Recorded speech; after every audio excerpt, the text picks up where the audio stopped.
ver qué más tenemos en la ICC para ver, muy interesantes. Quisiera presentar a nuestra directora, Jessica González, que está aquí.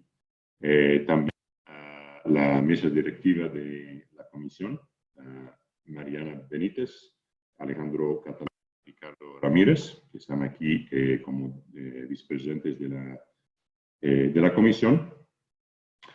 Yo personalmente voy a hablar brevemente y después voy a pedir a Mariana que presente a nuestro invitado. Estamos aquí ahora bueno, ya son creo que la octava semana de la emergencia sanitaria aquí en México y muchas más semanas mundialmente. Las empresas realmente han tenido que tomar sus decisiones basado en poca información y muchas veces en las instrucciones o los requerimientos del gobierno. Pero estamos ya llegando a un punto en que las empresas van a tener que tomar más decisiones después de haber cerrado o parcialmente o a pleno, o algunos por sus actividades han tenido que operar durante la emergencia, tomando muchas medidas para proteger a su gente y también a su negocio. Ahora vamos a tener que decidir cuándo abrir, cuánto abrir, si va a ser completamente, si va a ser poco a poco, y cómo abrir, qué medidas vamos a tener que tomar durante la apertura. Y una vez abiertas, qué son los riesgos realmente que vamos a tener que enfrentar en operar en una situación realmente que la pandemia todavía no está totalmente controlada y ya nos han comentado los expertos y hasta los gobiernos que nos enfrenta a un periodo bastante largo de nuevos rebotes, de continuación de los riesgos, etc. Entonces, ¿cómo podemos operar con la seguridad asegurando la seguridad de nuestro personal? ¿Cuáles son los riesgos de repunte de la pandemia una vez que sea mantenido o bajado en cada uno de los países y en México? ¿Y cómo va a ser el futuro medio y largo plazo? Si eso va a ser una cosa que tenemos que vivir con eso por el resto de la vida o es una cosa que vamos a tener que enfrentar por los próximos años. ¿Cómo como empresas vamos a enfrentar eso y qué riesgos vamos a enfrentar? Además de cuáles serán las condiciones impuestas por los gobiernos, por las autoridades. Y eso ya hemos visto que va a ser diferente de estado en estado, ha sido diferente de país en país y de regiones de cada país. Tenemos que considerar como empresas cómo todo eso va a afectar a nuestros clientes, a nuestra cadena de suministro, tanto aquí en México, que nos afecta obviamente directamente, pero para muchos de nosotros como empresas nos afecta también cómo se está comportando en otros países, tanto como clientes como para nuestras cadenas de suministro que son tan conectadas a otros países y más que nada en las industrias manufactureras que están bajo presión en este momento para incorporarse en las cadenas o para mantener las cadenas de suministro de otros países de América del Norte. Todo eso depende de cómo nos va a afectar el virus, qué riesgos tenemos en el virus, cómo vamos a estar afectados por las políticas de los gobiernos, cuáles serán los posibles o los probables políticas del gobierno de México, del gobierno de Ciudad de México, de los estados de México y de otros países. Entonces, realmente es muy importante en este momento, tanto como y más aún que normalmente, entender qué sabemos de esa pandemia, qué no sabemos, que también es casi tan importante, y qué significa para nuestra sociedad y para nuestras empresas. Entonces, por todo eso, yo creo que en este momento tenemos una oportunidad muy especial, estar con un experto que tal vez nos pudiera responder algunas de esas preguntas y tendremos la oportunidad al final de hacerles preguntas nosotros para ir entendiendo todos esos riesgos que están enfrentando a nuestras empresas. La Comisión de Inteligencia de Negocios y Gestión de Riesgos realmente es dedicado a entender riesgos que enfrentan las empresas y buscar prácticas, medidas prácticas que nos pueden disminuir esos riesgos y hasta tomar ventaja, tomar oportunidades adecuadamente de esos riesgos. Bueno, sin más plática, quisiera pedir a Mariana Benítez, nuestra vicepresidente de la mesa, para presentar a nuestro gran experto, nuestro invitado hoy en la sesión. Mariana. Claro que sí. Muchas gracias, Brian.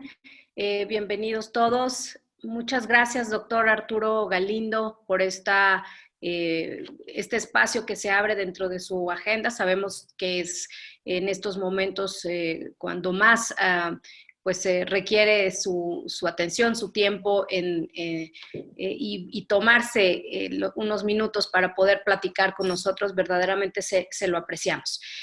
Lo presentaré, es el doctor Arturo Galindo Fraga, es médico cirujano por la Facultad de Medicina de la Universidad Nacional Autónoma de México, realizó la especialidad de Medicina Interna e Infectología en el Instituto Nacional de Ciencias Médicas y Nutrición Salvador Subirán, realizó la maestría en Ciencias Médicas de Infectología en la Universidad Nacional Autónoma de México.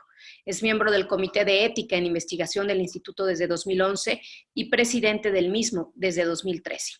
Actualmente es subdirector de Epidemiología Hospitalaria y Control de Calidad de la Atención Médica en el Instituto Nacional de Ciencias Médicas y Nutrición, Salvador Subirán, investigador en Ciencias Médicas C de la Secretaría de Salud y miembro del Sistema Nacional de Investigadores Nivel 1. Sea usted bienvenido, doctor Arturo Galindo, y lo escuchamos. Muchas gracias por la invitación y por la presentación, la generosa presentación. Y bueno, lo que pretendo en los siguientes minutos es hablar un poco acerca de lo que ha sido esta pandemia a nivel mundial y un poco aquí en nuestro país. Algunas de las características que tiene este virus y por el cual ha sido necesario todo este gran esfuerzo internacional, social que se ha llevado a cabo en los últimos meses y que pues da la base para las propuestas que se están haciendo en este momento para ir preparando lo que han llamado aquí en nuestro país nueva normalidad, el regreso gradual a algunas de nuestras actividades, para que al final, con todo gusto, intercambiemos experiencias, ideas y lo que yo pueda aportar, que es el estudio de esta enfermedad y algunas de las medidas de su prevención, pues platiquemos, ¿no? Entonces, perfecto. Dividí la charla en estos 4 puntos, ¿no?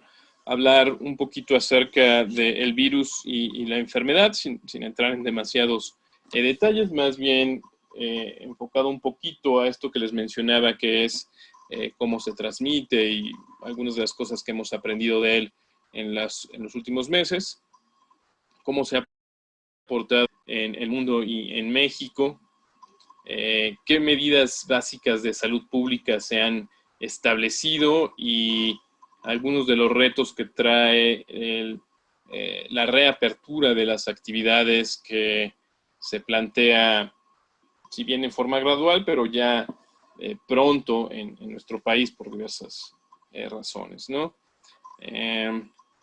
Entonces, bueno, simplemente para ponernos un poquito en el contexto, coronavirus o los coronavirus, porque hay varios, son una familia de varios virus que ya conocíamos desde hace algunas décadas, ¿no? Se describieron por ahí de los años 60, y dentro de lo que yo hago, que es la atención clínica de enfermedades infecciosas o la epidemiología de las mismas, la verdad es que no les poníamos mucha atención porque normalmente causaban en la población enfermedades autolimitadas, leves, no graves, ya sea respiratorias o gastrointestinales. Hasta los inicios de los 2000, por ahí del 2003, en que aparece un virus que conocemos en la actualidad como SARS, no conocido hasta ese momento, causando una serie de casos de una enfermedad respiratoria grave en un principio en China, sureste de Asia, y posteriormente afectando, pues, de tal forma que sí llegó a considerarse una potencial amenaza en nuestro continente, y siendo el país fuera de Asia más afectado, a Canadá. Sin embargo, con algunas medidas de salud pública y por la propia naturaleza de ese virus, esa transmisión en la comunidad se contuvo y no le hicimos mucho caso hasta hace unos 2, 3 años, en donde aparece otro nuevo coronavirus ahora en la península de Arabia, también causando casos graves, pero muy limitado a personas con ciertas condiciones de salud y cierta exposición muy especial, por lo cual también la circulación a nivel internacional fue muy limitada. Sí, casos en Asia, algunos casos en Europa de personas que viajaron a atenderse y que favorecieron, ¿no? Algunos contagios ya en Europa, pero todo muy limitado. Estos virus en particular tienen la característica de causar enfermedad en diferentes especies, gatos, aves, algunos otros mamíferos como roedores, y realmente por el número de especies de virus y la variedad de virus que se mueve en estas especies, pues son ellos quienes los mantienen en la naturaleza.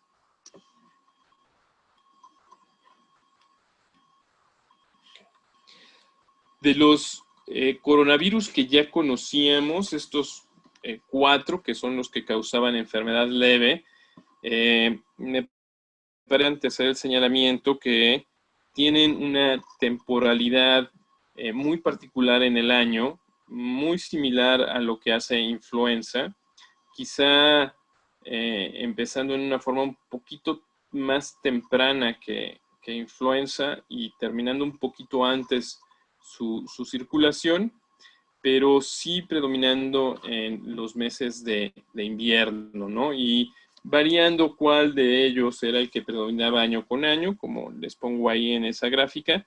Y me parece importante porque esta es una de las preguntas que no sabemos aún cómo se va a contestar en relación con el nuevo coronavirus, ¿no? Pero bueno, les quiero dejar esa idea ahí de la circulación estacional, invernal, convencional de los coronavirus, porque hay varios modelos ahora epidemiológicos que consideran esta situación para alguno de los escenarios potenciales que podamos tener a fin de año. El coronavirus 2, que es como ahora le llamamos, fue detectado, ¿no?, en pacientes ahora ya muy conocido de la ciudad de Wuhan en diciembre del 2019, que presentaban un cuadro respiratorio grave, ¿no?, caracterizado por una neumonía de estas que en medicina llamamos atípicas, que pues no es otra cosa más que neumonías que no están causadas por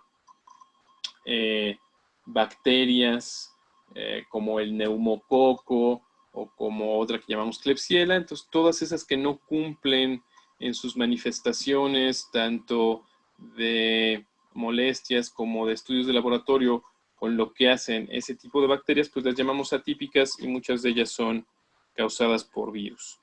Muy rápido, basado en las experiencias que se han tenido en los años anteriores con estos mismos coronavirus que causaron casos graves que ya mencioné, el SARS y después el que se llama MERS, un poco también con la experiencia de hace 11 años de la pandemia de influenza H1N1 pandémica 2009.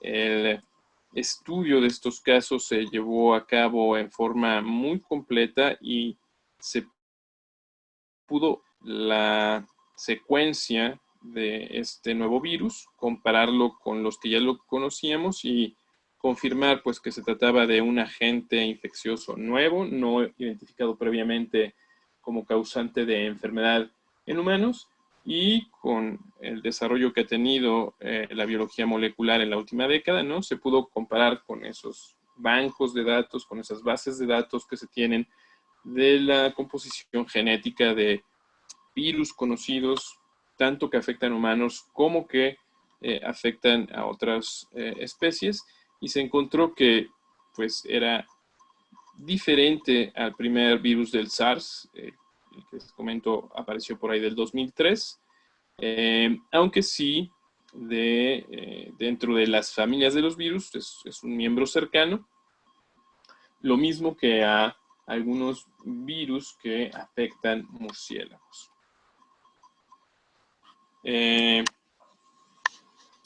En un principio, como sucede y ha pasado a lo largo de la historia, había algo de confusión en cómo se movía este virus en las comunidades. Finalmente, China acepta que hay transmisión de persona a persona. Se comienzan a diagnosticar casos fuera de lo que es China, y también casos de transmisión local en algunos países en donde habían llegado estos viajeros, lo que hace que el 30 de enero de este año la Organización Mundial de la Salud, como en otras enfermedades infecciosas, declara este brote como una emergencia internacional de atención, lo cual echa a andar una serie de mecanismos para su seguimiento, su diagnóstico, el intento de la prevención y la contención a lo largo de todo el mundo, cosa que podrá o no criticarse como se han hecho hasta el momento, pero pues la verdad es que se ha ido siguiendo el librito, que a lo mejor lo que sucede es que el librito que se tiene pues no aplica a todas las enfermedades infecciosas como ahora parece que estamos viendo, ¿no? Estaba como muy enfocado a lo que era influenza y otro tipo de virus, pero bueno, este se comporta de una forma bien diferente.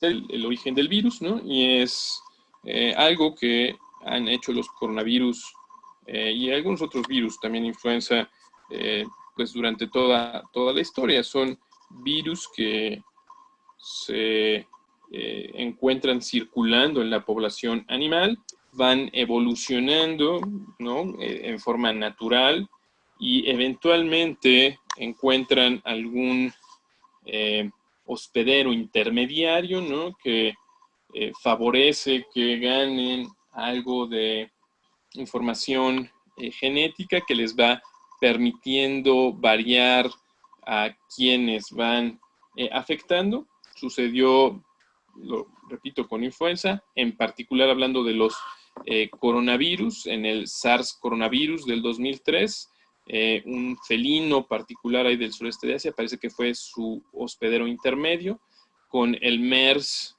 del 2012, 2014, que fue cuando comenzó su diseminación,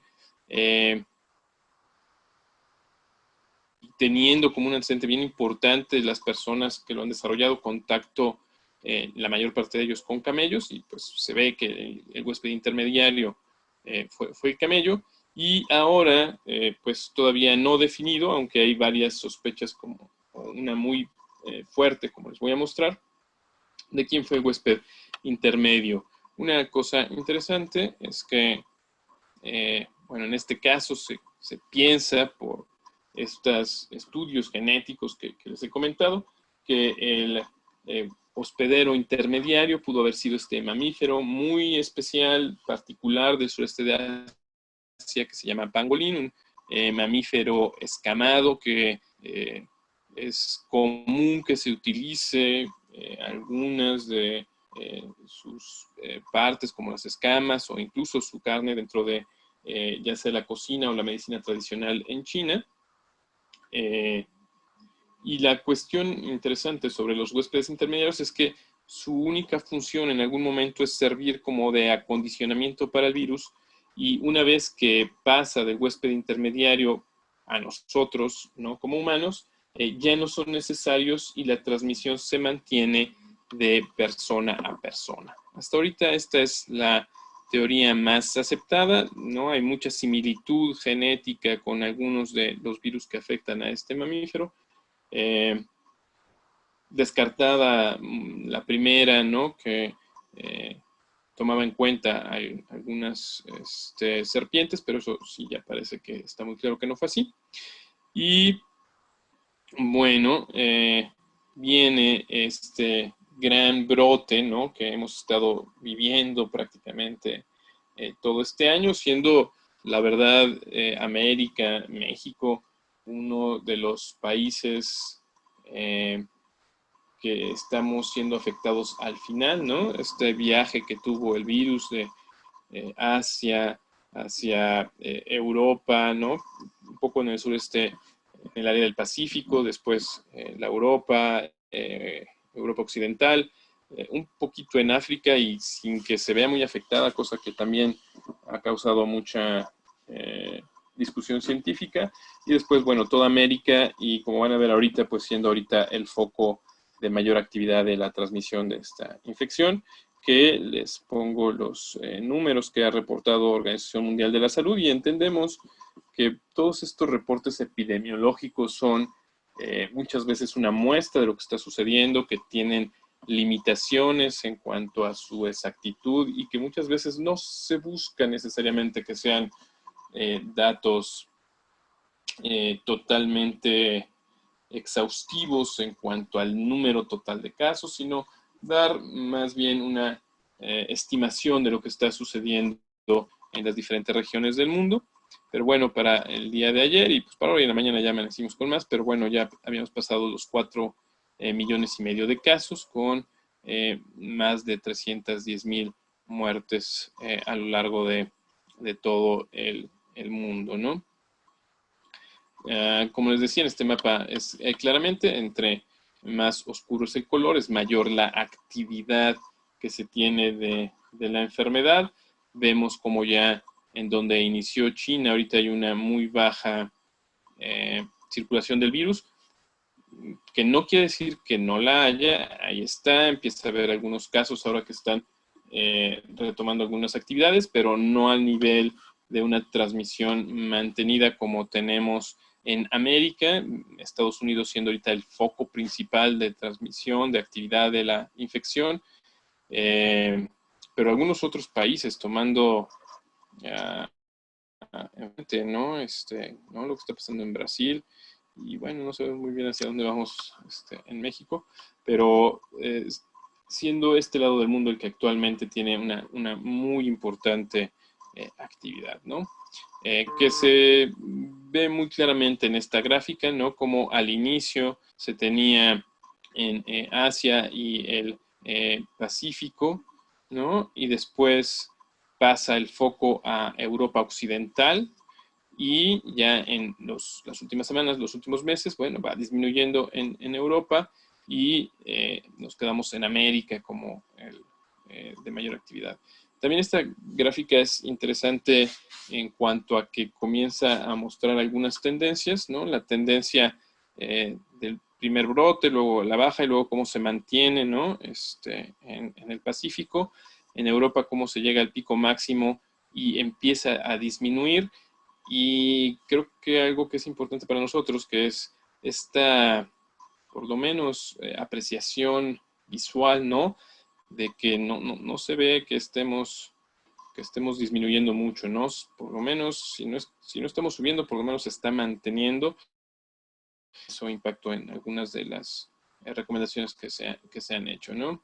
En nuestro país, recordemos que se sigue un sistema muy particular, que es un sistema descrito de lo que se llama vigilancia epidemiológica. Como les digo, no busca ser exhaustivo, sino simplemente ir dando la información suficiente como para medir cómo va, tomarle el pulso en las diferentes regiones a la epidemia.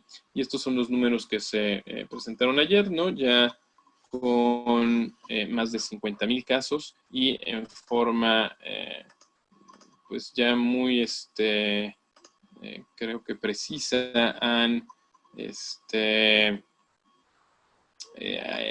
cambiado un poquito, ¿no? Haciendo más énfasis en que lo que están reportando son casos confirmados de funciones con pruebas positivas, porque yo pienso que en algunas semanas probablemente pues vengan algunos números un poquito diferentes, tomando en cuenta algunas limitaciones en relación con la cantidad de pruebas que se puede hacer, pero también inherentes a la naturaleza de la misma prueba, que no es 100% exacta, ¿no? Es una prueba, y esto a nivel mundial, pues es la misma que se usa, ¿no? Se basa en el mismo protocolo que desarrollaron en Berlín, en donde sabemos que hasta una tercera parte de las personas a las cuales se hace prueba, estando enfermas, van a tener un resultado negativo, ¿no? Entonces tenemos algunas limitaciones. Como pueden observar, en nuestro país, pues tenemos zonas de bastante actividad, ¿no? Lo que es el área metropolitana, Estado de México, ¿no? En forma muy especial lo que está sucediendo en Baja California y en la península de Yucatán. Hay zonas en el país en donde la actividad es baja, realmente baja, algunas muy cercanas, ¿no? Parte del Bajío realmente no hay tanta actividad de momento, cosa que tampoco sabemos en este momento qué es el camino que va a seguir, si es que se va a mantener baja como quisiéramos o simplemente que lleva algunas semanas de retraso en lo que ha sucedido en el área metropolitana y que más adelante pues ellos vayan a tener más actividad. Es una situación que todavía no podemos definir. Esto que les pongo de la transmisión, si bien parece ser muy técnico, creo que es algo importante porque es la base del cuidado que debemos de tener en lo individual y en general con trabajadores en la comunidad, etcétera, que es las vías de transmisión como las entendemos actualmente del virus, ¿no? Las enfermedades pueden transmitirse por diversas formas, ¿no? Que tienen algunos nombres, ¿no? Por vía aérea, como lo hace tuberculosis. En particular, esta infección y varias otras infecciones respiratorias lo hacen a través de un mecanismo que se llama contacto y gotas, ¿no? Resulta, como les voy a poner en una gráfica un poquito más adelante, en una caricatura, que cuando nosotros hablamos, estornudamos, tosemos, expulsamos una serie de partículas que tienen diferentes tamaños. Las personas enfermas eliminan en esas partículas un cierto número de virus que pueden ser o tener la capacidad de ser infectante. También mencionar que a veces usamos partes de virus que no necesariamente tienen la capacidad de ser infectantes. Pero bueno, cuando expulsamos el virus, en particular coronavirus, la mayor parte de ellos quedan en las partículas más grandes, que son pesadas. Entonces no se mantienen mucho tiempo suspendidas en el aire, sino que caen alrededor de la persona, en su ropa, en el entorno que tiene, su computadora, su mesa de trabajo,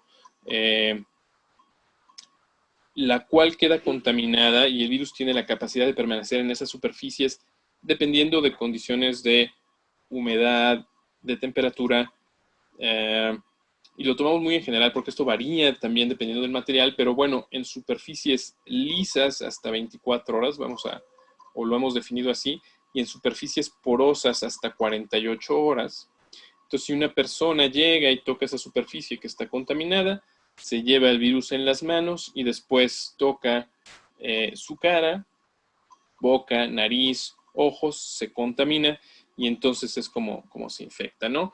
Se han descrito un par de situaciones especiales muy características de este virus, de este coronavirus, que es la potencial transmisión a través de la conjuntiva, de la membrana ocular, con algunas experiencias desafortunadas, como la de el colega que les...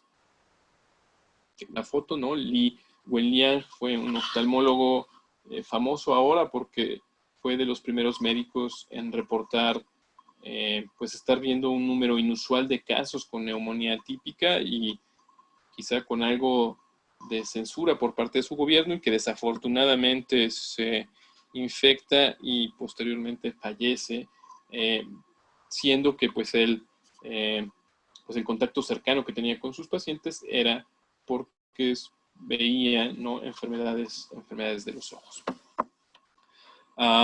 También se ha hablado de esta potencial transmisión fecal oral, lo cual complicaría muchísimo el control, como sucede con algunos virus o bacterias, ¿no? El ejemplo más clásico es la hepatitis A, y de las bacterias, pues algunas de una familia que se llaman enterobacterias, como la Escherichia coli o la Salmonella, que son pues difíciles de controlar. Afortunadamente parece que no son los medios de transmisión más frecuentes de este virus.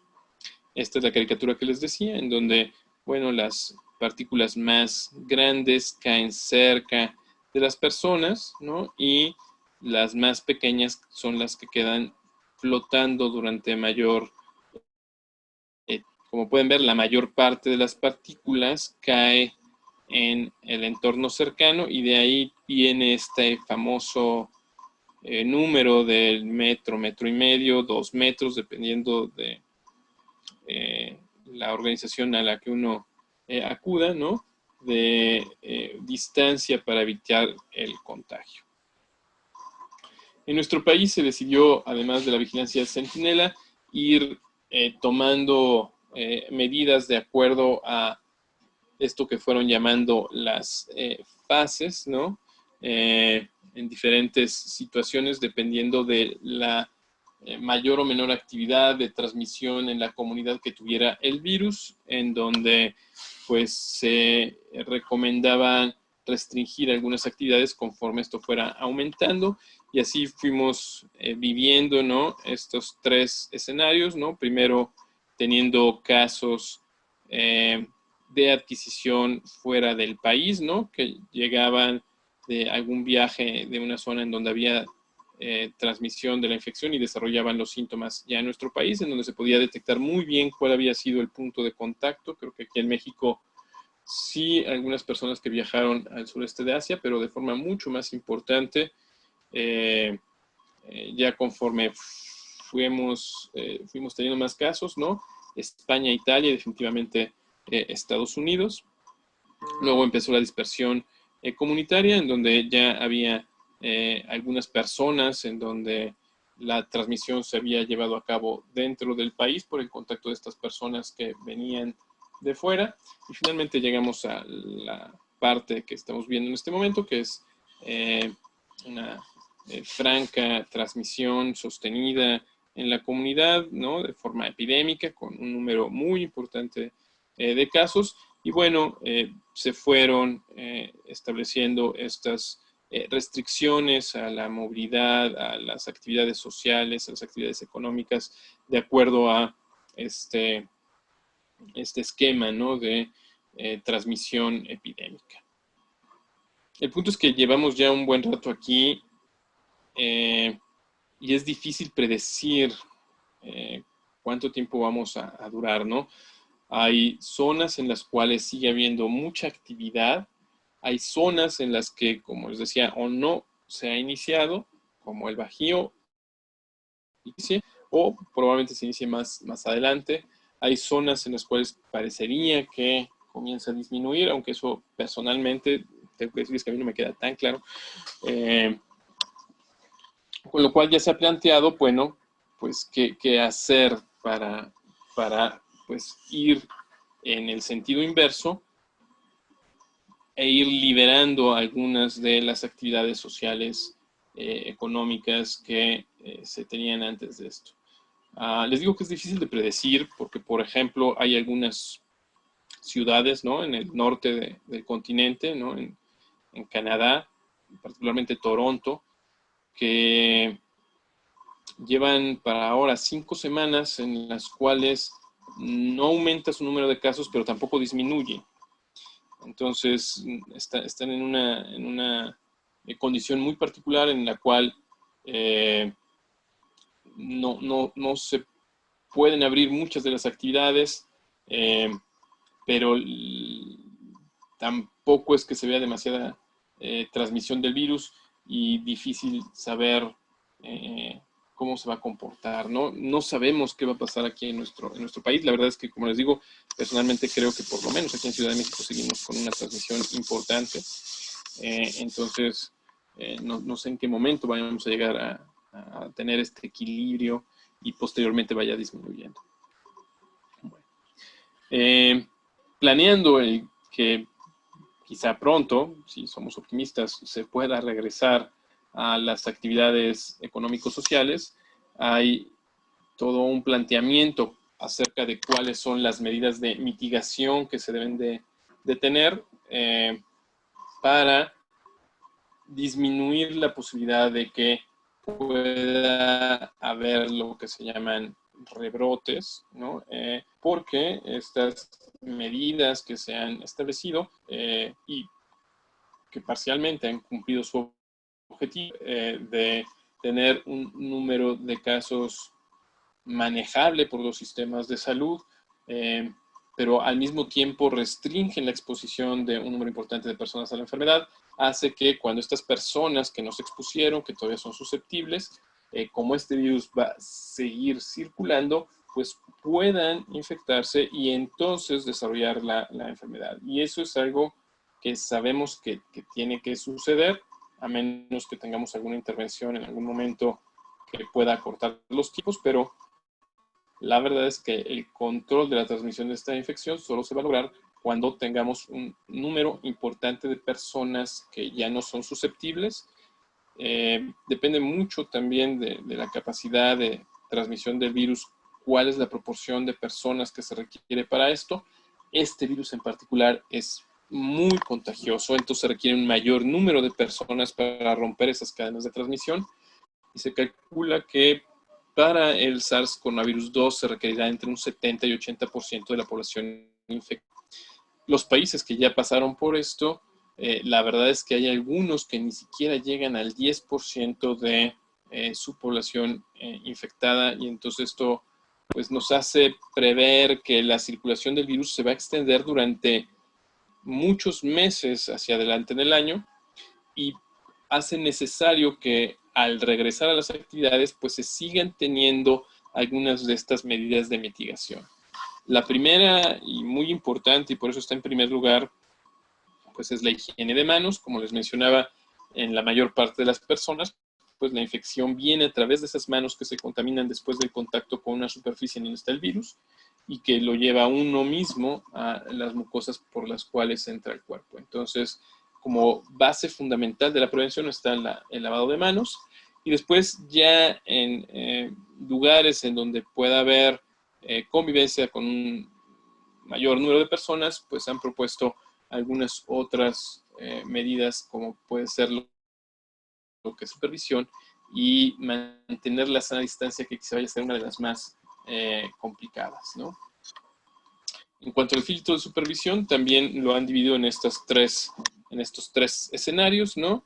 ¿Qué tan intenso se debe de aplicar dependiendo de la actividad que tiene el virus, siguiendo los mismos escenarios, estando nosotros en el escenario 3, muy probablemente para el regreso a algunas actividades, pues aplicaría la última columna, ¿no? En donde se sugiere, ¿no? Y así lo están haciendo en varios centros hospitalarios y en algunos otros lugares, ¿no? La aplicación de gel antibacterial a todas las personas que ingresan a las instalaciones, la toma de temperatura, muy cuestionada si es útil o no, pero recomendada incluso por Organización Mundial de la Salud en este momento, o alguna anexo, ¿no? A las recomendaciones que tenía desde abril y las acaba de actualizar en mayo y mantiene esta medición de la temperatura y seguir con la educación a los trabajadores, al personal sobre las manifestaciones de la enfermedad para que en caso de que llegaran a presentarlas, pues de forma muy temprana se busque atención médica y se le den las facilidades para que pueda seguir la evolución de su enfermedad, ya sea en el domicilio o en aquellos casos en que hay algún dato de gravedad, pues lo tenga que hacer en una instalación hospitalaria, ¿no? Pero importante que no se mantenga, ¿no? En sus actividades laborales, porque eso es lo que hace que se formen esos pequeños brotes, ¿no?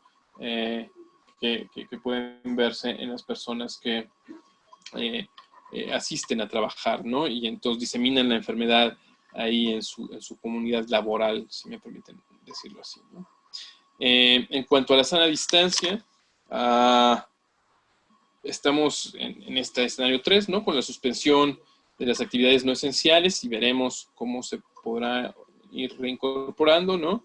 Limitando la convivencia en la casa, respetando un incremento en la distancia, ya vimos ahí del metro a donde llegan las gotas, pero bueno, aquí incluso hasta un poco más, y siguiendo, ¿no? Las recomendaciones, ¿no? Que es un poco esta campaña que pues ha sido algo famosa en los últimos meses, ¿no? De la sana distancia, ¿no? Pero incrementándola, ¿no? Dependiendo del escenario, ¿no? Hasta un poco más de 2 metros. La Organización Mundial de la Salud, como les decía, acaba de actualizar algunas de sus recomendaciones en cuanto a la exposición laboral que pueda tener el trabajador que regrese, y divide las actividades de riesgo bajo, medio y alto, ¿no? Obviamente, ¿no? En riesgo alto, aquellas labores en donde muy probablemente se vaya a tener contacto con personas infectadas, principalmente actividades relacionadas con la atención de la salud en diversas formas, ¿no? Odontología, oftalmología, y bueno, toda la atención médica en general, ¿no? Riesgo medio son aquel personal que requiere de un contacto estrecho, ¿no? Que pueden ser con clientes, con colegas, etcétera, pero la posibilidad de que haya una persona enferma es baja. Y los de bajo riesgo, quienes, además de que no necesariamente van a estar en zonas en donde haya personas que pudieran tener la enfermedad, su contacto con otro personal o con clientes, etcétera, pues es muy bajo y entonces se consideran de riesgo bajo, y para cada uno de ellos pues habrá alguna recomendación. Ellos recomiendan establecer, ¿no? Para el regreso, pues educación importante para tener la higiene de manos varias veces durante los turnos de trabajo y tener todos los insumos disponibles para que esto pueda hacerse de forma fácil, ¿no? Zonas en donde estén dispensadores de gel alcohol o lavamanos con agua y jabón, en donde pues se pueda acudir con suficiente frecuencia durante el día a hacer la higiene de manos. Están recomendando, y esto es algo que han tomado las autoridades aquí, o están proponiendo las autoridades aquí en el país, ¿no? En determinadas situaciones, en determinadas zonas, mantener la higiene respiratoria personal, ¿no? Como el toser en el ángulo del brazo, etcétera, pero sí ofrecer una máscara, un cubrebocas, mascarilla, como le llamamos, ¿no? Incluso de tela, que es lo que se está recomendando, ¿no? En un número importante, ¿no? De 3 para que pueda haber intercambio en el turno del trabajo y los puedan estar lavando en su domicilio los trabajadores. Y obviamente, bueno, disponibilidad de tener pañuelos desechables, etcétera. Y mantener el distanciamiento físico de al menos 1 metro. Y establecer algunas medidas que sirvan para disminuir la densidad de las personas, ¿no? Como escalonar los horarios, evitar las reuniones presenciales, limitar los momentos de convivencia de muchas personas, como puede ser la hora de los alimentos, etc. En cuanto a otras medidas de prevención en las empresas, bueno, valorar mucho si es que los empleados requieren hacer algún viaje, sobre todo si es que se va a visitar alguna de las zonas en donde todavía hay transmisión activa de la enfermedad, con una autovigilancia importante al regreso, ¿no? Los 14 primeros días después de regresar de una zona, ¿sí? En domicilio. Favorecer todas las medidas para que se pueda llevar una buena limpieza y desinfección del entorno, con particular atención en lo que se conocen como superficies de alto contacto, superficies que son comunes y que muchas personas utilizan, como pueden ser los pomos de las puertas, los barandales, etcétera. Y mantener, bueno, siempre información y educación en todas las áreas, ¿no? También de forma pues, muy alineada esto que se ha presentado, que es la famosa nueva normalidad, dividida en estas etapas que se nos han marcado, que creo que son más de referencia, que realmente vayan a ser fechas que sigamos en forma muy exacta, ¿no? Dependiendo, ¿no? De la cantidad de casos que haya en las diferentes zonas, ¿no? Digo, si a mí me preguntan, yo creo que Ciudad de México, por ejemplo, estamos por aquí, ¿no? Estamos todavía en esta fase ascendente. Entonces, bueno, la primera fase que en teoría inició el día de ayer, ¿no? Con estos muy famosos municipios de La Esperanza, que sacaron el día de ayer una lista larga de esos municipios en todo el país, en donde pues al parecer no se han tenido contagios por SARS-CoV-2 y que sus municipios tampoco lo han hecho, en donde se pudieran dar apertura a toda actividad laboral, económica, etcétera. La segunda etapa, ¿no? Hasta, de aquí hasta el 31 de mayo, dando oportunidad a que las empresas se preparen para dar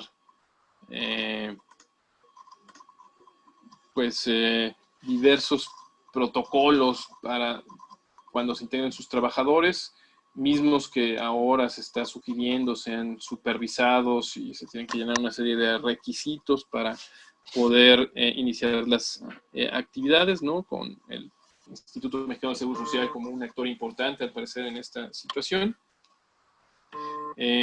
Y una tercera etapa en donde se abre, ¿no? La actividad socioeconómica utilizando un sistema de semáforo que ahorita vamos a ver, dependiendo del nivel de transmisión que hay en cada una de las zonas, ¿no? Utilizando este sistema, creo que además tengo una diapo que les puse más adelante, ¿no? Que es esta de acá, exacto, ¿no? En donde pues siempre se aplican las medidas de salud pública que hemos que he comentado.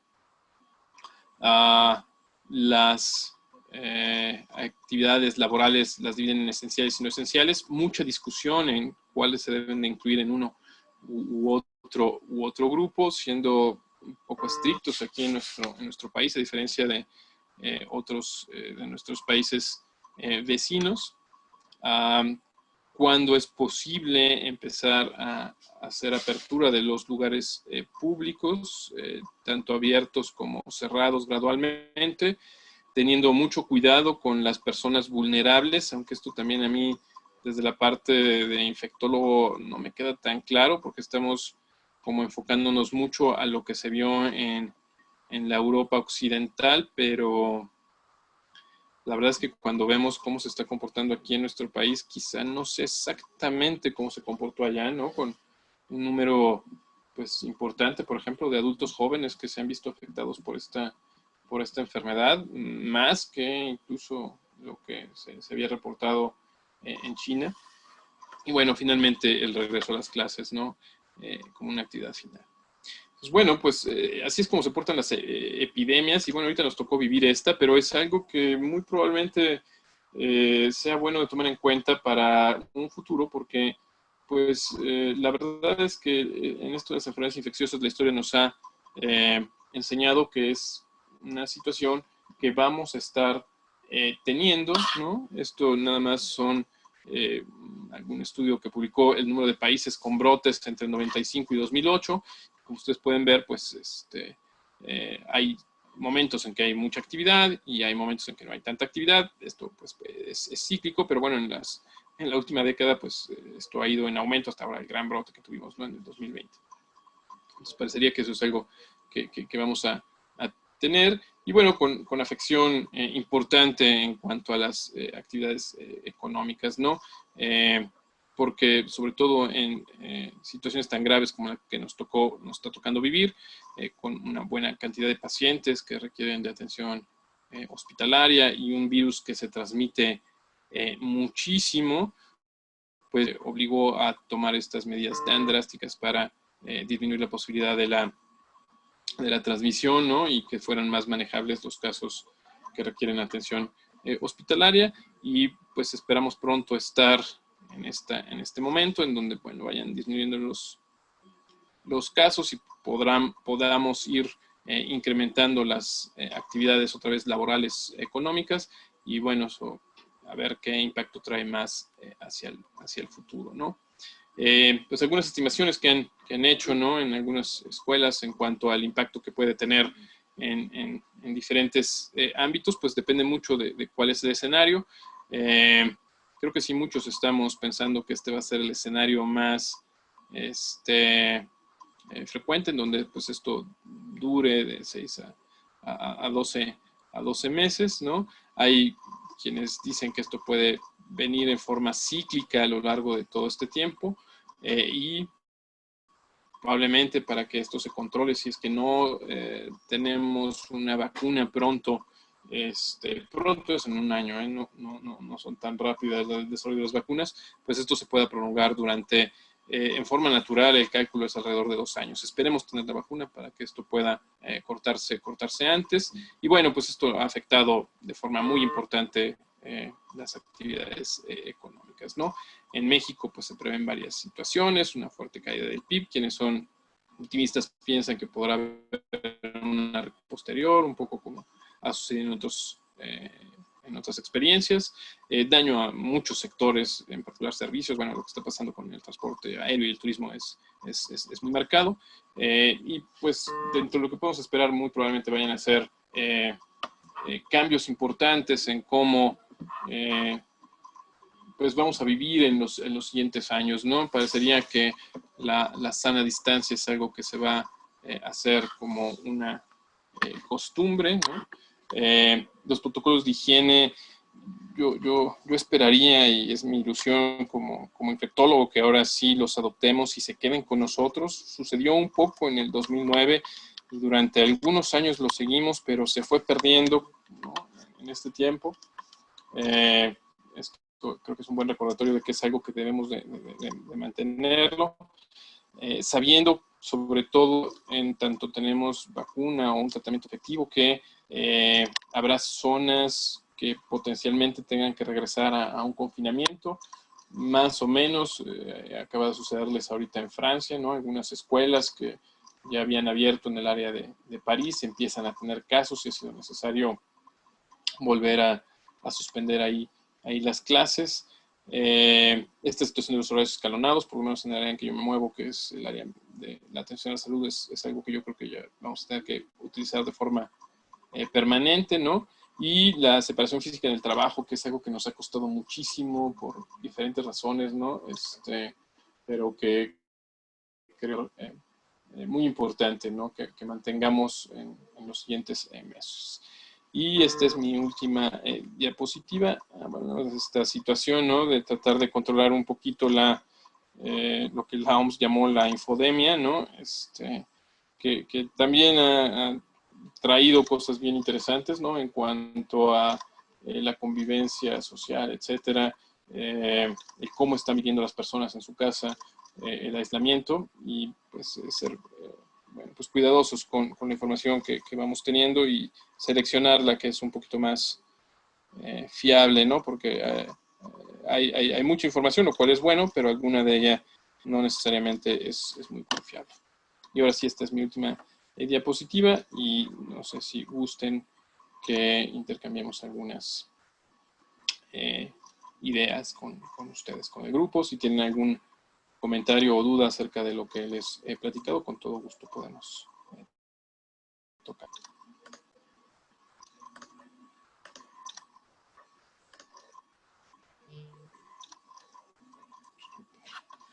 Brian, ¿inicias tú? ¿Qué hacemos? Adelante, yo tengo varias preguntas, pero Mariana, si quieres ver si alguien más tiene preguntas primero o si tienen algunos de la mesa directiva. Bien, antes que nada, muchas gracias, doctor Galindo, por esta exposición. Realmente, en esta época de la desinformación, pues es muy importante también atender las indicaciones y sobre todo escuchar la información que tienen expertos como ustedes que están en primera línea trabajando en esta pandemia. Yo tendría una primera pregunta. ¿Qué hay de lo que se ha venido manejando? Digamos, usted dice que la vacuna, pues todavía efectivamente no tenemos una fecha cierta sobre cuándo pueda encontrarse, salir esta vacuna. Sin embargo, se ha manejado, incluso encontraba yo en información de prensa que el propio doctor Gustavo Reyes habla de este interés por dos medicamentos, el remdesivir y el hidroxicloroquina, que pueden... Hidroxicloroquina, así es. Sí, que han probado, dice, tener una actividad contra el virus. Es posible, es decir, para empezar, se consigue fácil aquí en México y si ustedes ya tienen un número, un cierto número de pacientes que han venido tratando con estos medicamentos y puede llegar a pensarse eventualmente que sí pueda ser un medicamento que ayude al tratamiento de pacientes con COVID. Gracias, muchas gracias por la pregunta. Y es interesante porque han salido varias propuestas de tratamiento. Una de las primeras que tuvimos es este grupo de medicamentos que sí son relativamente fáciles de conseguir en nuestro país, ¿no? Los que llamamos antimaláricos, antipalúdicos, cloroquina e hidroxicloroquina, misma que ahorita está en toda la prensa porque el presidente del país vecino del norte la está tomando como prevención, ¿no? Y no todo el mundo está muy de acuerdo, porque lo que hemos aprendido en estas semanas, por ejemplo, es que los antipalúdicos, cloroquina e hidroxicloroquina, quizá no tengan la actividad que pensamos en un principio. Entonces, hay algunas combinaciones con esos medicamentos que actualmente se desaconsejan. Y en particular hidroxicloroquina sola, a dosis bajas, porque las dosis que empezamos a usar parece que eran más tóxicas que útiles.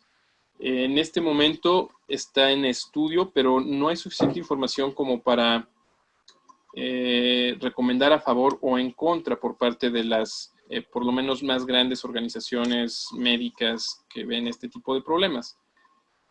Al contrario de lo que sucede con algunos antivirales, que se llama remdesivir, es un antiviral desarrollado para otras infecciones como ébola, etcétera, que tiene algo de actividad, pero parecería que su papel es en determinado momento muy especial del desarrollo de la infección. No está disponible en México.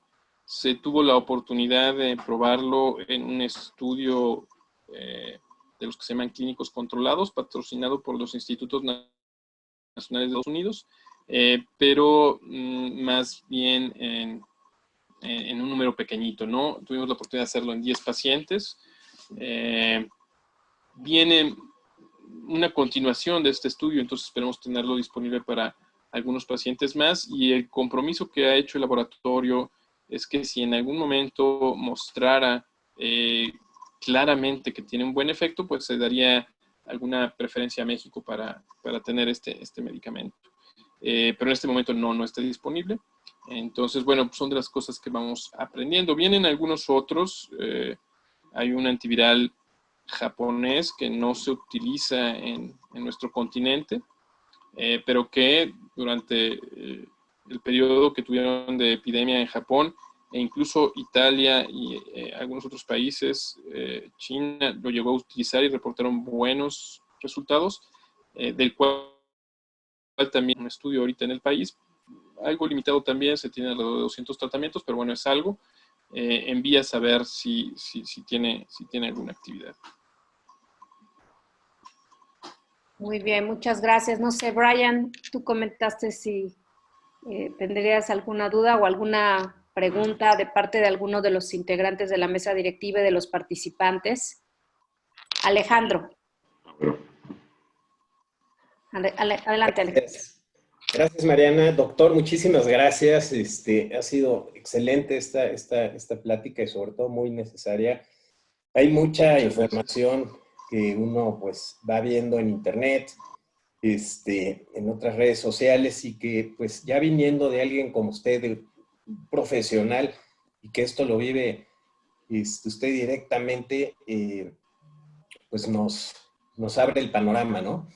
Yo en lo particular, por un lado quisiera mencionar que de esto que hemos escuchado de usted y medidas, pues mucho tiene que ver yo creo, independientemente de lo que haga el gobierno, los doctores, mucho tiene que ver lo que hagan las personas, tanto en su entorno familiar como en su entorno de trabajo. A mí en lo particular, que me toca ser parte del consejo en el despacho donde trabajo, pues tenemos que tomar decisiones y sobre todo ver cómo transmitirle a nuestros empleados y a la gente que mucho tiene que ver lo que cada quien haga, la responsabilidad por cada uno de nosotros, y esas medidas ayudarán. Pero ahí vienen mis interrogantes, doctor. ¿El COVID-2 vino para quedarse para siempre? Primer pregunta. Esa primera pregunta, la verdad yo creo que sí, hasta que pasen dos cosas. O tengamos la vacuna, que eso nos ayudará a acortar muchísimo el tiempo en el cual logremos una densidad de personas inmunizadas suficiente como para cortar las cadenas de transmisión. O, si es que no tenemos la vacuna, hasta que naturalmente lleguemos a esa proporción. Pero esto sí se podría llevar entre 2 años y 2 años y medio. Y luego, probablemente, y aquí es donde yo pienso que sí va a quedar, aún con la vacuna, tengamos, y eso no hice suficiente énfasis, por eso les decía al principio de la distribución temporal que tiene hacia los meses de invierno, porque probablemente algún pequeño número de personas más adelante, en 1 o 2 años, susceptibles, vayan a tener la infección en esos meses de invierno, un poco como sucede con influenza, pero la verdad es que no sabemos muy bien, pero es hacia donde le apuesta la mayor parte de los virólogos y la gente que ha hecho epidemiología de otras infecciones parecidas. Esperando siempre que pues sí tengamos la vacuna para poder modificar un poquito ese comportamiento natural que tendría. Muchas gracias. Y ya mi última pregunta, ¿los fallecimientos se van a seguir viendo así tan constantes? ¿Por qué de repente subió mucho el promedio?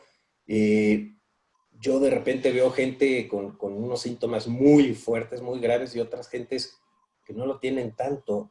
¿Esto tiene algo que ver con el propio comportamiento del virus?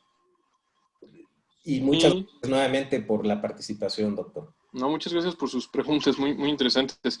Esta última, creo que hay varios factores ahí que se entremezclan.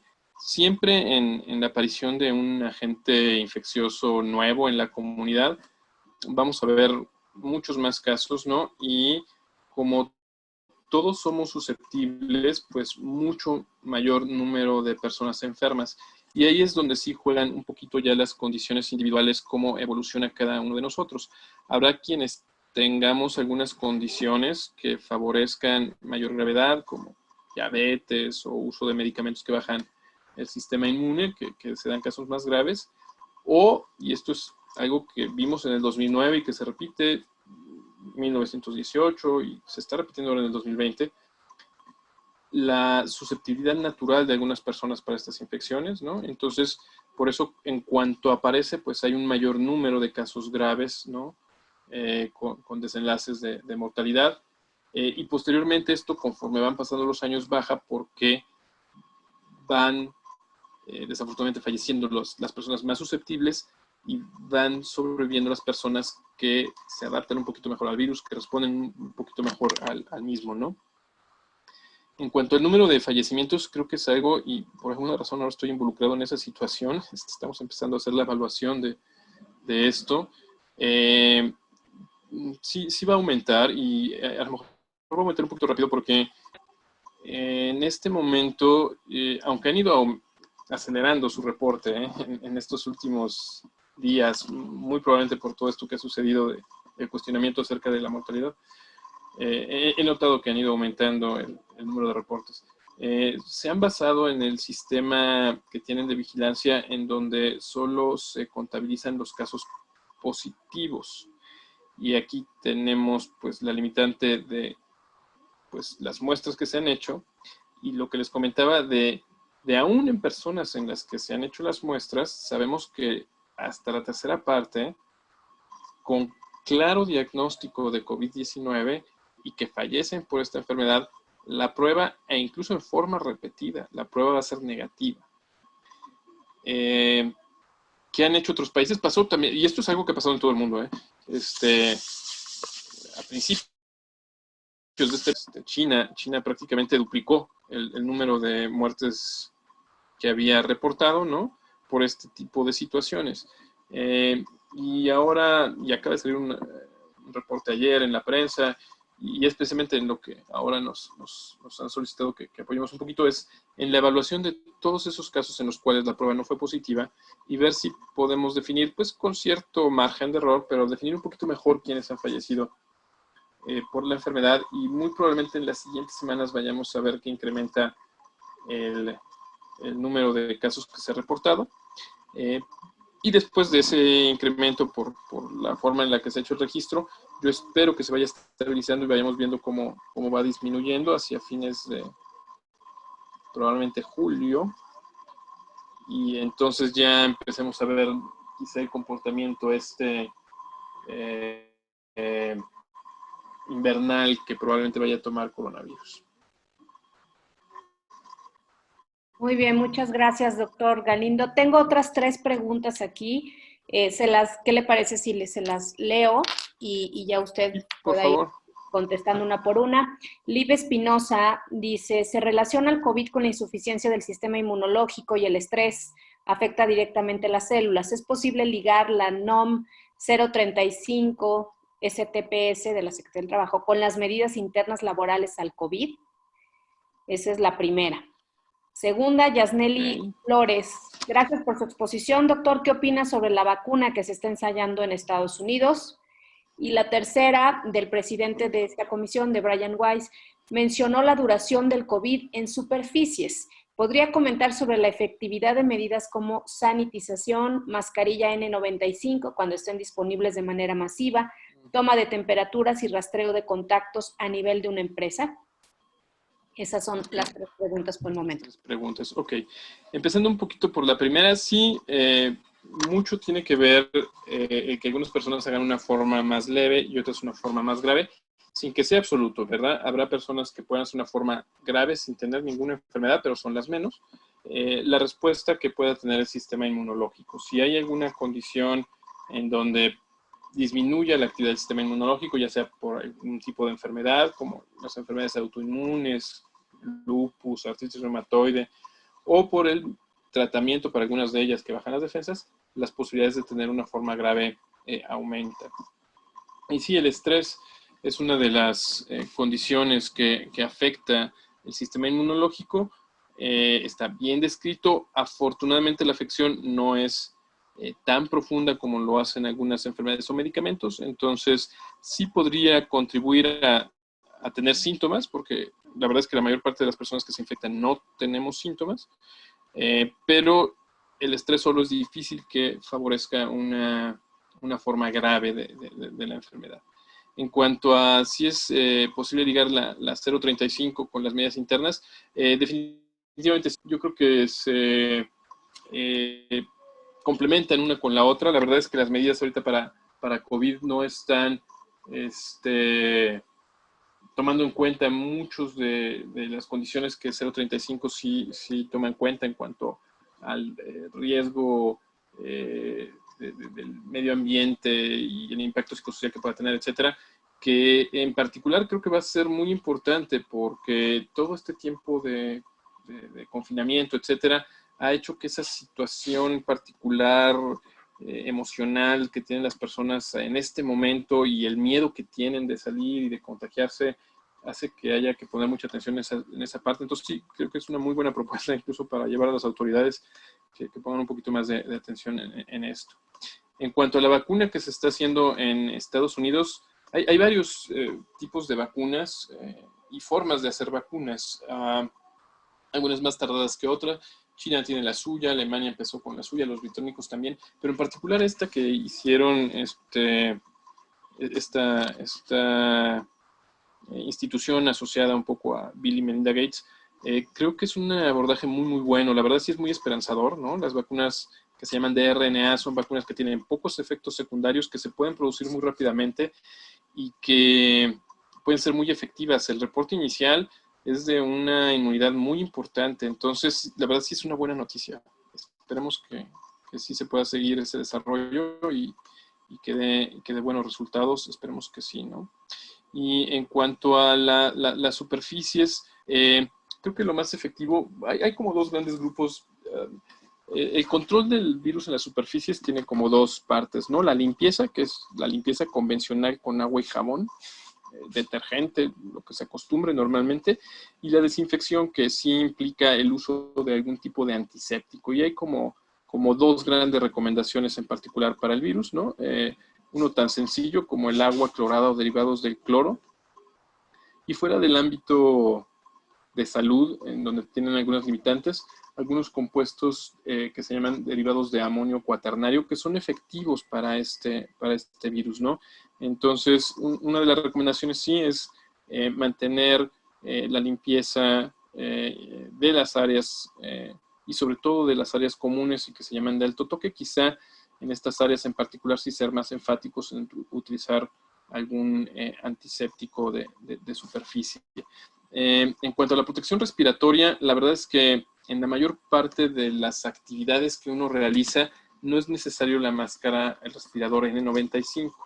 El respirador N95, su característica es que limita la entrada de las partículas más pequeñitas, pero estas partículas generalmente solo se producen en determinadas situaciones que se llaman generadoras de aerosoles, que son más durante la atención médica. Cuando una persona requiere una intubación, cuando una persona requiere algún apoyo ventilatorio especial que favorece la producción de estos aerosoles, la aspiración de secreción, algunos estudios invasivos, ¿no? Que utilizan la camarita, como las endoscopías que se llaman broncoscopías, ahí es muy necesario utilizar el N95. El resto de las situaciones, incluso aquí dentro del hospital, fuera del hospital, no es necesario el N95, se pueden utilizar otras máscaras. Sé que aquí ha habido como señales encontradas, ¿no? En nuestras autoridades, ¿no? La Secretaría de Salud Federal como no recomendándola tanto, aunque veo que ha cedido un poquito a las recomendaciones en los últimos días, ¿no? Porque personalmente creo que sí, las personas que, por ejemplo, utilizan el transporte público, etcétera, se benefician mucho del uso de una máscara facial, pero pueden ser incluso máscaras de tela reusables, neopreno. He visto varios modelos ahora que están saliendo, que pues el único secreto es que las tienen que estar lavando en forma continua, ¿no? En cuanto a la colocación de filtros, también hay mucha discusión, pero sí sería, por lo menos en lo que disminuye la actividad en algunas zonas como Ciudad de México, una medida importante para las empresas, para detectar estas personas que pueden llegar a trabajar enfermas y pedirles que, bueno, se hagan una revisión. Tradicionalmente creo que un problema que tenemos en México es esta situación que ahora le llaman presenteísmo, ¿no? En donde las personas buscan ir a trabajar por muchas razones, ¿no? Porque pues, no pueden dejar de hacerlo, N cantidad de razones, y van a trabajar enfermas, pero esto sí afecta muchísimo en virus como este que es tan transmisible, ¿no? El cálculo es que cada persona enferma puede infectar a 8 personas más, entonces es muy importante ahí sí que pasen su enfermedad en la casa, ¿no? Bien, doctor. Tenemos otra pregunta de Marcos. Dice, se ha estado circulando la necesidad de revisar los sistemas de aire acondicionado en el sentido de si tienen la debida circulación del aire, si son un foco de infección de enfermedades respiratorias, etcétera. ¿Qué opinión se tendría en este sentido? Sí, es un punto importante. Sobre todo porque pues hay de sistemas de aire acondicionado a sistemas de aire acondicionado, ¿no? Hay sistemas que sí favorecen una muy buena circulación de aire, hay otros sistemas que solo inyectan aire o solo extraen y pudieran llegar a ser un foco de infección. Creo que con una buena revisión del sistema, nada más que esté en buen funcionamiento y sobre todo con filtros limpios, que es algo que luego se deja ahí durante mucho tiempo, sería suficiente y podría tenerse bastante seguridad en la mayor parte de las empresas, ¿no? Sí vale la pena que sea una buena revisión, que estén al día los filtros, ¿no? Si tienen que ser cambiados, pues que se cambien, que haya buena limpieza, y con eso debería ser suficiente, pero es un punto importante. Bien, hasta el momento no tenemos otra pregunta. No sé si alguno de los participantes quiera formularla. Todavía estamos a tiempo. No le vamos a quitar más del que acordamos al doctor. Sabemos de sus ocupaciones. No sé si alguien de la mesa directiva también quisiera hacer algún comentario. Bueno, yo sí aprecio mucho la exposición del doctor Galindo, muy interesante. Yo creo que hay mucha información ahí que realmente es bastante específico, que no hemos visto fácilmente en los medios, y obviamente hay mucha, como mencionó, hay mucha información contraria y hasta falsa en el mercado. Y esa información realmente es importante para nosotros como empresarios entender cómo manejar los riesgos enfrentando a nuestro personal y a nuestra empresa. En términos de preguntas, había preguntado un poco sobre lo de rastreo de contactos a nivel de una empresa, si realmente es efectivo, pensando un poco en cómo vamos a abrir las empresas, bueno, dentro de poco. Si esas medidas, muchas gracias por todas las respuestas a las otras medidas que mencioné, pero si el rastreo de contactos, tal vez el ofrecimiento de vacuna, una vez que tengamos alguna vacuna dentro de las empresas, si con eso realmente vamos a poder sentirnos un poco más confiados de que podemos operar sin poner en riesgo a nuestros empleados. Gracias, sí, es una excelente pregunta. Yo les diría que sí. Creo que el estudio de contactos y el aislamiento de ellos es importante. También en estas semanas hemos aprendido algo más de los tiempos del virus, aunque he visto que las recomendaciones que está sacando ahorita el gobierno de México siguen poniendo los 14 días, ¿no? Por ejemplo, para los contactos de aislamiento, etcétera. La verdad es que muchas otras instancias internacionales, incluyendo los Centros de Control de Enfermedades de Estados Unidos, Organización Mundial de la Salud, han recortado un poquito esos días de aislamiento de los contactos cuando es posible, mucho por la necesidad de que pues, los trabajadores puedan regresar un poquito antes. Nos ha pasado en el hospital, ¿no? Esas razones, ¿no? Desde el decreto de las personas con factores de riesgo, la verdad es que nos quedamos con muy poco personal, sufriendo un poquito para cubrir el incremento en la demanda que además hemos tenido con todo esto. Entonces hemos seguido un poquito las recomendaciones de CDC de Suiza, y nosotros hacemos el seguimiento de los contactos, pero los estamos aislando solamente 10 días si es que no hacen síntomas, o les hacemos la prueba cuando esta está disponible, lo cual también ha sido difícil, ¿no? Pero también nos ha ayudado un poco. Entonces, sí ayuda a cortar la cadena de transmisión, y creo que es una medida importante. Y definitivamente, sí, bueno, antes de todo esto me dedicaba a la influenza y siempre he propuesto mucho el uso de la vacuna. La verdad es que es una maniobra muy, muy efectiva cuando se tiene la vacuna, aun cuando las vacunas no sean tan efectivas, ¿no? Influenza solo protege a las 2/3 partes de que se exponen, pero aún así el impacto que tiene es importante. Entonces, si se pudiera ofrecer a las personas en cuanto estuviera disponible la vacuna, sería una maniobra bien, bien importante. Muy bien, gracias, doctor. Entiendo que Marcela Torres había levantado la mano, ¿sí? Adelante. Muchas gracias. Gracias por el foro y muchas gracias, doctor, por toda la información. Yo le quisiera preguntar, dentro de su contexto médico, como bien dice que tiene información de primera mano, ¿cuál sería su mejor recomendación para reintegrarnos a nuestras actividades normales en la Ciudad de México? Normales, se habla de fecha, ya como dijo, 18 de mayo, se nos hizo muy pronto. Se habla del 1 de junio o hasta 1 de julio. En su contexto, ¿cuál sería su mejor recomendación, doctor? Gracias. No, gracias por la pregunta, y es mi opinión muy, muy personal. Bueno, no es mi opinión personal, no solo mía, sino de varios. Sí, también creemos que quizá para Ciudad de México estas fechas no son las más adecuadas. Es muy pronto, la verdad es que hay mucha actividad en Ciudad de México, un número importante de casos, demanda importante en los hospitales, ¿no? No quiero usar la palabra saturación, pero bueno, por lo menos las unidades críticas al tope. Entonces, todavía falta un poquito como para liberar algunas cosas, y me da la impresión de que el gobierno de la Ciudad de México lo va a hacer mucho más gradual que quizá lo que se ha propuesto, ¿no?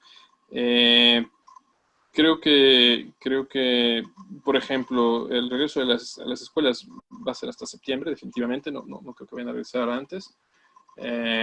Incluyendo universidades, por lo menos en forma presencial, no creo que lo hagan antes de septiembre. Y de ahí veremos cuáles van a ser las recomendaciones, pero yo sí creo que quizá deberíamos de empezar, sí, a lo mejor ampliar un poquito esta definición de las actividades esenciales, que creo que ha estado un poquito restringida.